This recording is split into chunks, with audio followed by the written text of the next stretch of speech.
अस्सलाम वालेकुम। Filter facts with आमरा में खुश आमदीद। अज असी जेडे फैक्ट्स ते गल कर रहे हां ਉਹ एक किसानां दा प्रोटेस्ट जेड़ा इंडिया च कुछ महीनों तो जारी है। अज असी अपनी इस वीडियो च एक ता टॉप 5 फैक्ट्स दसांगे जिन्हां ने इस प्रोटेस्ट नूं दुनिया दा बिगेस्ट प्रोटेस्ट बना दिता है। इस तो अलावा अज असी पंजाबी जबान च बोल के अपने चढ़दे पंजाब दे भरावां ते भैणां नूं ਇਹ पैगाम देना चाहते हां कि असी उन्हां दे नाल आ। टॉप 5 फैक्ट जेड़ा फैक्ट 5वें नंबर ते आ ਉਹ है हुकूमत दी हट डरमी। बेशक मोदी हुकूमत ने बहुत सारे ऐसे इकदामात कीते आ जेड़े हिंदुस्तान दे रहन वाले लोकां वास्ते बड़ी मुसीबतां लियाए, पर इस वारी किसानां ने सोच लिया कि हुकूमत जिन्नी भी हट डरमी कर लवे असी अपने कदम पीछे नहीं चुकने ते एदे लई हुकूमत दी हट डरमी दा बड़ा हाथ है कि प्रोटेस्ट हुण हिस्टरी दा बिगेस्ट प्रोटेस्ट बन गया है। टॉप 5 फैक्ट जेड़ा फैक्ट चौथे नंबर ते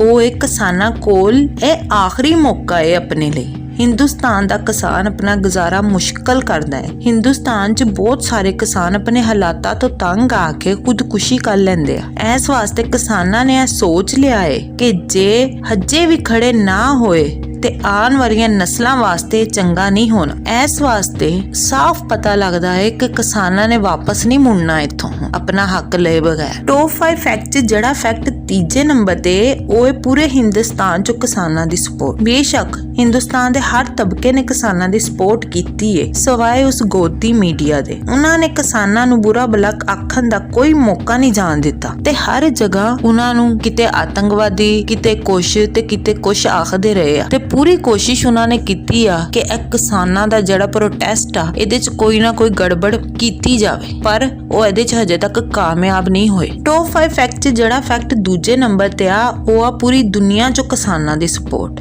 हर पास्यों ते हर मुल्क चो लोकां ने किसानां नूं सपोर्ट कीता है। अपने पाकिस्तान वल्लों भी आने वाले गाणियां तो है ज़ाहिर हुंदा है कि इत्थे दे लोग भी अपने वीरां ते भैणां नाल खड़े ने ते दुनिया दे कई आर्टिस्ट ऐसे ने इस प्रोटेस्ट दे बारे च खुल के गल कीती जेदे च मशहूर सिंगर रियाना भी है जेदा हिंदुस्तानी मीडिया नूं बहुत गुस्सा चढ़िया होया, पर यह सच है सब ने किसानां नूं सपोर्ट कीता है। टॉप 5 फैक्ट जेड़ा फैक्ट नंबर 1 ते वो एक सिखां दी एकता। बेशक इस प्रोटेस्ट च मुसलमान ते बाकी मजहबां दे लोग भी शामिल ने, पर प्रोटेस्ट करन वालियां च ज्यादा तादाद सिख भैन भरावां दी है ते ਇਹ ਉਹ कौम ने जिन्हां दे बारे च कहा जाता है कि ਇਹ ना धक्का करदी है ते ना धक्का जरदी है। बेशक सिख एक दूजे दियां बावां च बावां पा के खलोते होए ते ਇਹ सिखता दी वजह तो हजे तक हुकूमत इन्हां दा कुछ नहीं बिगाड़ सकी ते जेदी वजह तो ਇਹ प्रोटेस्ट हिस्टरी दा बिगेस्ट प्रोटेस्ट बन गया है। साडी अपने चढ़दे पंजाब दे भैन भरावां लई यही दुआ है